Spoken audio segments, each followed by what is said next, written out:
American server, dude.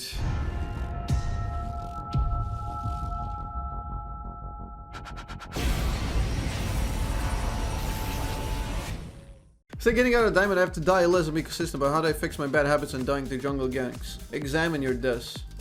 No death should be meaningless or not justified. You can, like, it screams at you when you do it. You will know exactly. In fact, I'll try to focus this next game and I'll tell you exactly every single death I fucked up and is pretty bad. And it should be avoided. And you will know, like, you'll immediately agree with me. Trust me, you'll see. I never ever wanted to vote review myself. That actually helps so much. Yeah, like, you have to do it. You gotta examine your deaths. You'll never be good unless you, like, know... Unless you, like, observe yourself as a foreign entity, you know? Act like a third party and examine your gameplay unbiasedly.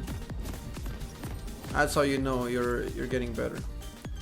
But yeah, like when you're a good player and when you're like a league coach and coach a lot of people, you get really good at examining everything during the moment. So that's what a lot of my commentary boils down to. Like I'll comment like on what happened in the game in like a macro sense and what's wrong and what's not wrong and why something like messed up, right? So I've trained myself a lot to do that because I'll immediately, as soon as I make a mistake, I'll admit a mistake and I'll tell you why it fucking happened. And that's good. Like, you always want to know, like, first identifying the mistake and then secondly, like, knowing what went wrong to lead to that mistake. Sometimes I'll get it wrong as well because it's not that simple, because sometimes your death is the product of a 2 minutes prior play where you messed up the wave management. But I've coached a lot, so I know even those, and I'll very often call them out. So you'll see. But yeah, let's play the game, and I'll try to show you all the mistakes. And this is how you get better. You gotta get self-critical. Gotta get super self-critical. And what the fuck? I think we have to mute everyone. Had to happen, guys. Sorry if you're a Veeb in chat and you're offended. Okay, we should never really die in this matchup though. If we die, we basically lose the game. Because this matchup should be like undying for us. And Seraphine's supposed to scale and we just have CC set up. Like Seraphine Zoe is just utter AIDS in this game.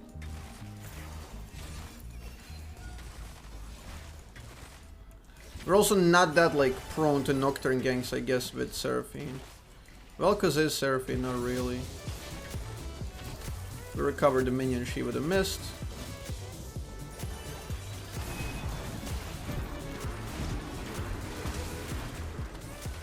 Okay, we got their heal out.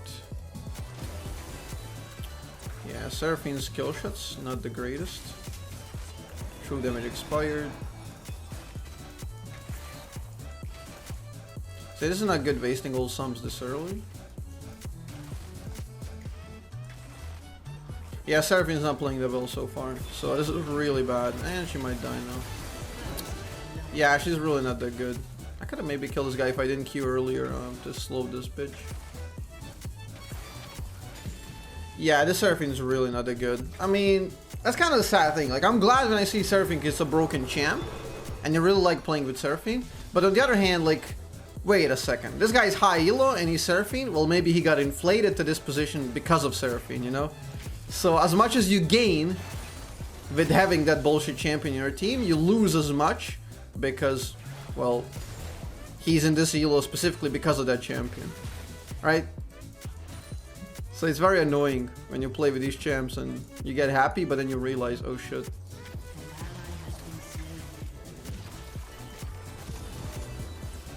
Oh, that's a flash. I wanna bait this. Now you're gonna die. Beautiful. Oh, that's so simple. Stupid mistake by the AD carry. I punish his recall. And see, if this guy is gonna watch a replay, I'll even do it like for the enemy team.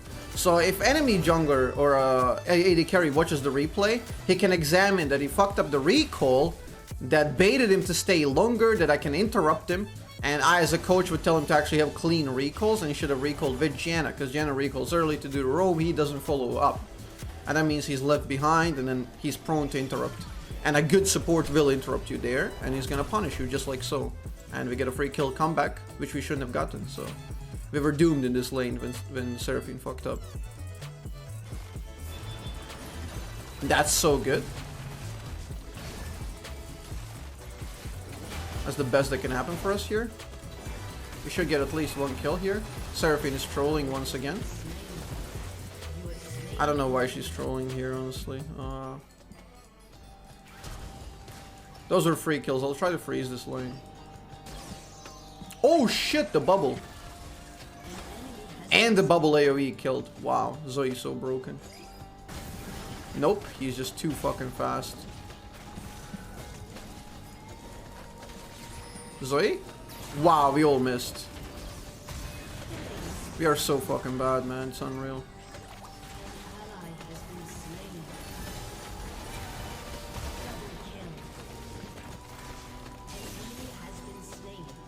Yeah, this guy zoom. And I still have barrier. I'll follow the flash. Nice. Good hit on the dragon there, actually, by him. Fairly smart, but not smart enough! Okay, good. I'm 402. See, by just playing clean and punishing enemy mistakes and not doing anything stupid, I'm accelerated, 8 Dark Seal stacks, but really fed. And that's all you gotta do. Like, that's the best way to get the diamond. Just minimize your mistakes and, like, things will fall into your lap because people don't know what they're doing. You don't have to be proactive at all, you just have to punish enemy mistakes. What should be my death average in like 100 games? As low as possible. It's really difficult to tell, but you don't want it higher than 3, I guess, per game. It's very difficult to tell, it depends on the games. Because some games there are a lot of justifiable deaths, which are good. Because you're accelerating the game, providing the engage for your team that's beneficial for your team and all that, you know. There's plenty of reasons why there's a good death. The longer the game, the more justified they are, but usually we all make a bunch of mistakes and you probably don't want to have over 3. Yeah, see, like, I don't know why our team is completely, like, yeah. She missed position, she didn't ult, she doesn't respect the mirror play because we're completely giving up bottom side. I don't know why, really. We're not focused on the bottom side at all.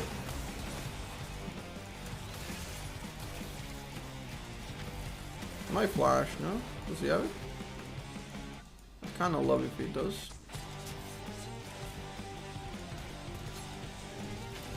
Sucks no one is here, so we can't punish. Camp Teemo is one of the worst things you can do as a team.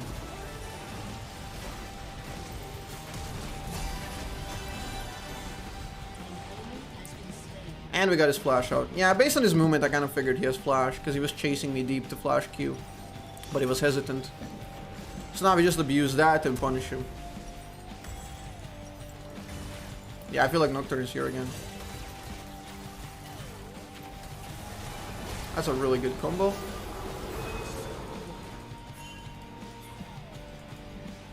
We had a minor window there before they can close the gap from mid jungle.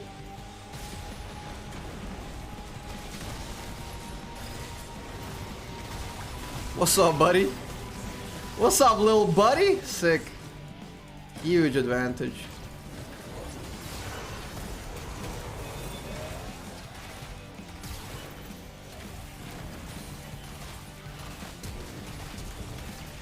Okay, I'll flash.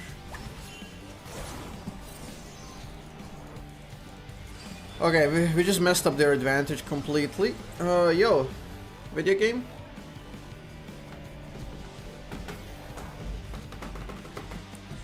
My video game has died? No? Okay, we're good.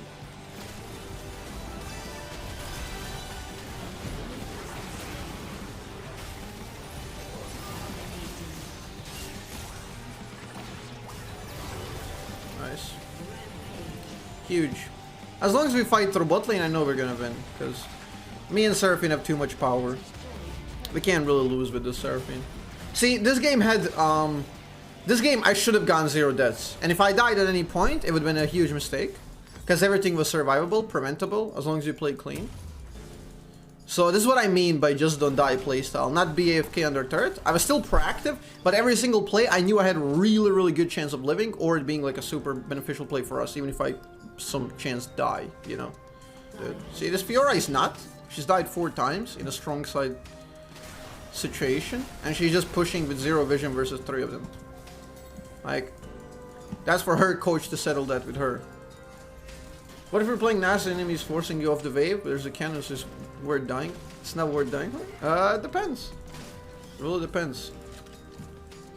Sometimes you might want to like hold them so your team can make a play. But more often than not, you probably want to survive.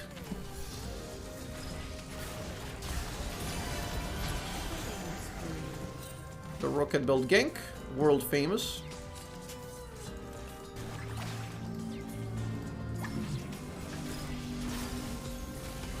There we go, he has to flash that. Beautiful. I justified their play by landing that, so that should be free Drake. It was meant to be.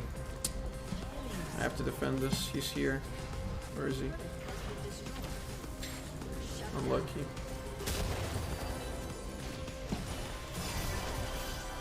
Ah, okay. We got his flash at least. Yeah, see, Zoe trolled, and again, if I was Zoe's coach, I would tell her, what the fuck are you doing, you dumbass? We know Nocturne has up ult up, why are you flipping for 1 kill? He got a kill, which is 100 gold, and he gave 450 to Nocturne, flipping our dragon to an extent, because we're just supposed to play dragon in teamfight. So, it's unnecessary randomness, which can only ultimately lower the chance of our victory, because every decision you make, you just like leverage it off. Does this make me win more often, or make me lose more often? So I gotta think in like statistical terms. She has no flash. Why is my Fiora AFK? She was legit AFK. I was not joking around.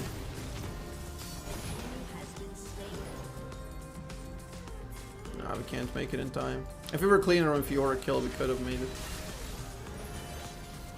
So this is how challengers think, I presume, like a lot of the high elo ones, unless they're like abusing inflated champs.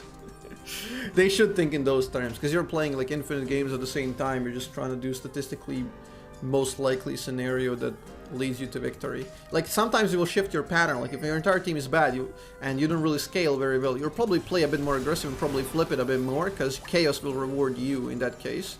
So you might end up with a bit more deaths than necessary, but in the long-term statistical game, it's better to flip it in those cases, because you see no value in your team scaling and they won't get better as players. So you're just trying to flip the advantage in early and maybe regain some morale back so they can get to play. But yeah, most often, best gameplay is just to chill. Jungle 1v1. He stepped on a shroom. No. Timo was there as well.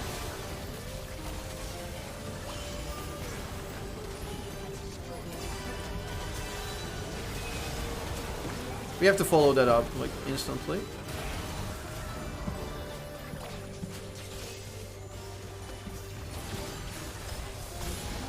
Give her the healing. Beautiful. Exhausted. Good. I nearly hit that. See how good our teamfight is. Unless we like walk into a bunch of shrooms. Our teamfight is really good, so we just have to play every objective and we win. We are, what, 240 LP, something like that. Not that high. So you'll see still plenty of mistakes, and this is why I say, like, if you want to get to Diamond and Master, you don't have to be that good. You can just punish enemy mistakes, because all you have to do is wait for enemies to be worse.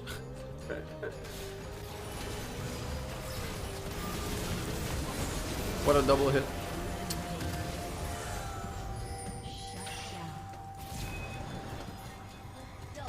Yeah, the only play was getting the kills. They weren't gonna let us. We don't need to do Baron. We can just...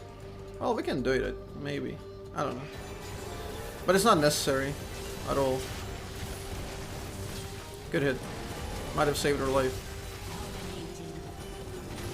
We just have to wait for next dragon and win the game. How to make Azzapp voice my Google Assistant. I'm gonna release a pack soon, don't worry. Nice. Wow. I did get true damage. Sick.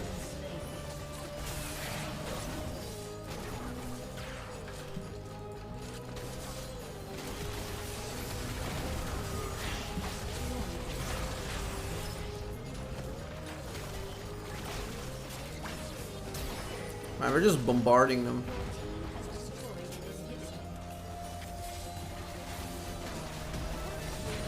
See, and if you play like this, you're just bound to climb up no matter what.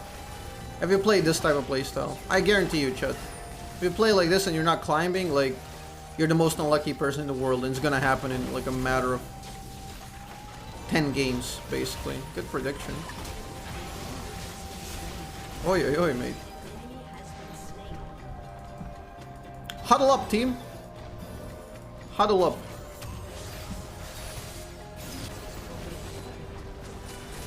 There you go. So I know who was in chat who wanted to like track their deaths and play better.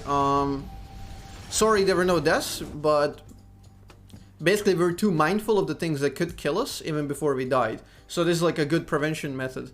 So by saying just don't die implies having the mindset of not dying, or the mindset of like figuring out why you died in the first place. So if you do that quite a lot and figure out why you died, very often you're just gonna get to a point where you will survive and not die. So yeah, we did the most damage, so I wasn't like hiding, you know, I was support, we did the most damage, the vision score was alright, this Graves had phenomenal with the item. Yeah, that's about it.